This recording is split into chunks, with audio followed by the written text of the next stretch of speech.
Assalamu alaikum. In this video, how to make two color text in Photoshop. Let's begin. Create a new layer and type text.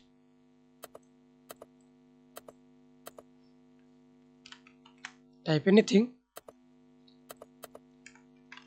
Press Ctrl T, hold Shift, resize. Click FX gradient properly and select the drop down gradient and choose your color.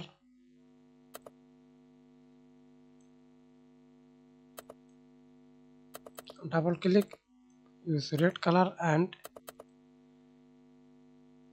use green color. Okay,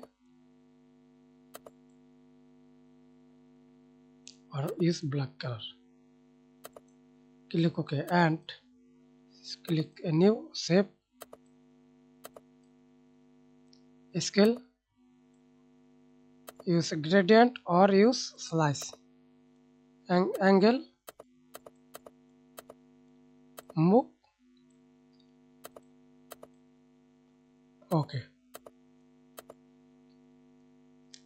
thanks for watching video. Please subscribe to my channel, like, comment, share.